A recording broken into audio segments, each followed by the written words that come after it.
You know what, I get asked a lot, well, why do you speak about Harry and Meghan? But people really need to understand,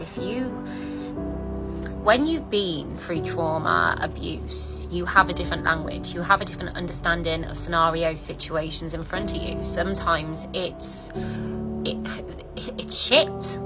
I wish I didn't see the bits I see and pick up on body language in actions like I did, because when I see it, I feel it, because I can connect to it because of my own experiences.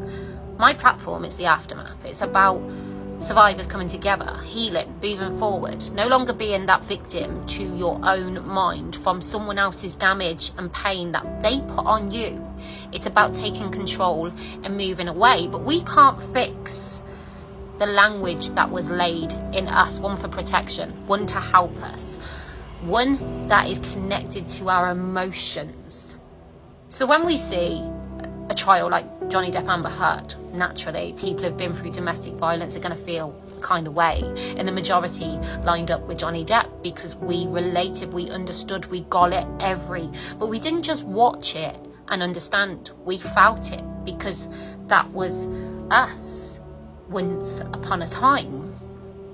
But also, I've said it before, we could have done it blindfolded or muffled up and watched that court case vice versa and still come up with the same outcome, because we have to protect ourselves for so long in that regime, look upon and read a room, not just a smile or words, we take in the whole.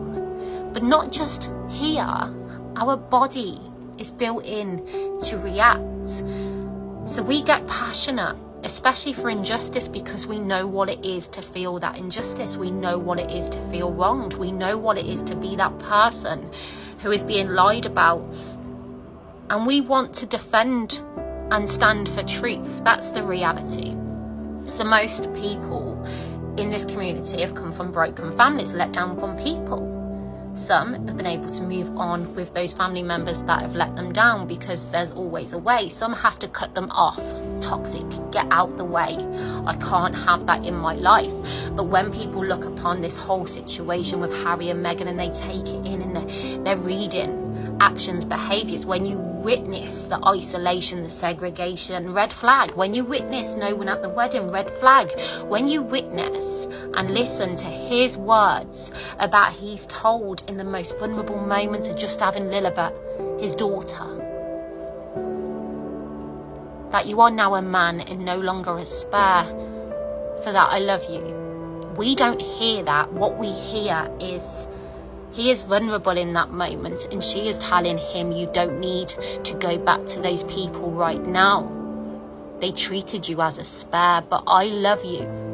When we hear her throwing herself at his mom's grave, his most vulnerable place to be, and making it about her, and setting that in place, this connection to his mom, all over her face, alarm bells go off.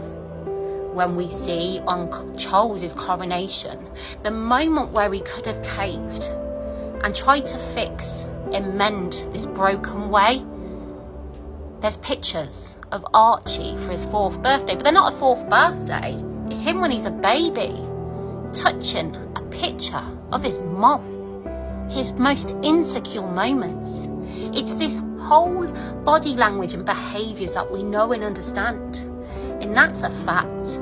But we don't just see it, we feel it too. And this works against us because it's hard to watch. It really is. In chucking in 2 dads that adored their children, who tried their best, and they haven't done so wrong compared to us. We look upon and we're like, how? How can you, when you've been so blessed? This is exactly what we see, but we don't just see it, we feel it.